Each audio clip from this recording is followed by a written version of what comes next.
Luke chapter 16. Yeshua taught his disciples using this story. Once, a very rich man hired a manager to run his business and oversee all his wealth.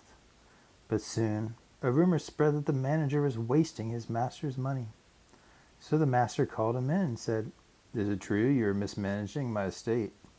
You need to provide me with a complete audit of everything you oversee for me. I've decided to dismiss you."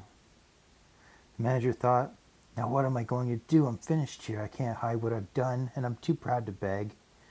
I have an idea that will secure my future. It will win me favor and secure friends who can take care of me and help me when I get fired." So the dishonest manager hatched his scheme. He went to everyone who owed his master money one by one and asked them, "How much do you owe my master?" One debtor owed $20,000, so he said, "Let me see your bill. Pay me now and we'll settle for 20% less." The clever manager scratched out the original amount owed and reduced it by 20%.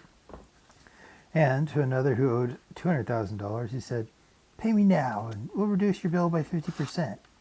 And the clever manager scratched out the original amount owed and reduced it by half.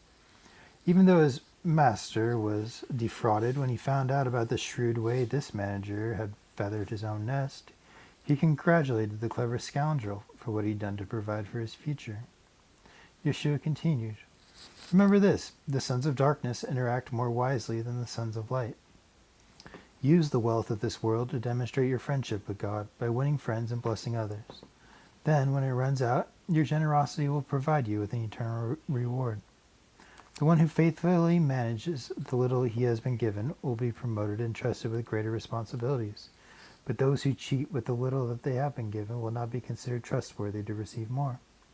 If you have not handled the riches of this world with integrity, why should you be trusted with the eternal treasures of the spiritual world? And if you've not proven yourself faithful with what belongs to another, why should you be given wealth of your own?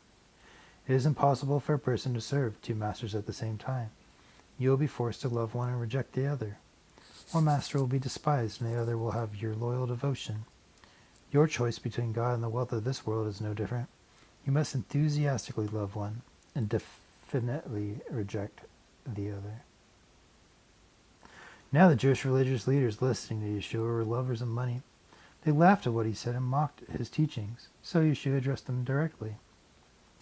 "You always want to look spiritual in the eyes of others, but you've forgotten the eyes of God, which see what is inside you. The very things that you approve of and applaud of are the things God despises. The law of Moses and the revelation of the prophets have prepared you for the arrival of the kingdom announced by John. Since that time, the wonderful news of God's kingdom is being preached, and people's hearts burn with extreme passion to receive it. Heaven and earth will disintegrate before even the smallest detail of the law will fail or lose its power. It is wrong for you to divorce your wife so that you can marry another. That is adultery.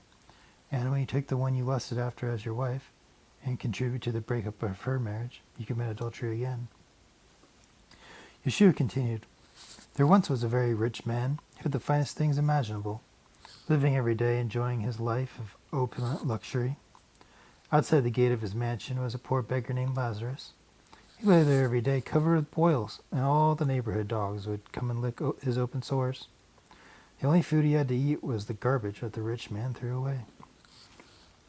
One day, poor Lazarus died. The angels of God came and escorted his spirit into paradise. The day came that the rich man also died.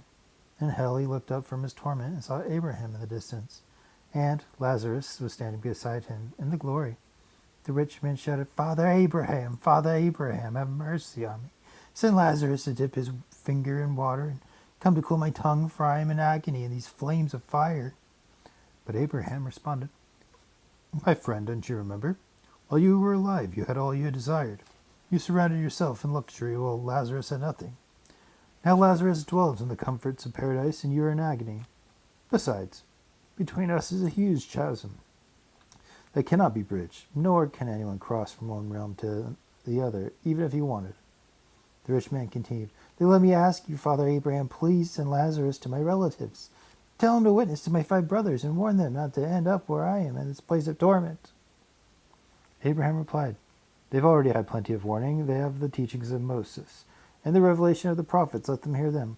"But if they're not listening," the rich man added, "if someone from the dead were to go and warn them, they would surely repent." Abraham said to him, "If they wouldn't listen to Moses and the prophets, neither would they be convinced if someone were raised from the dead."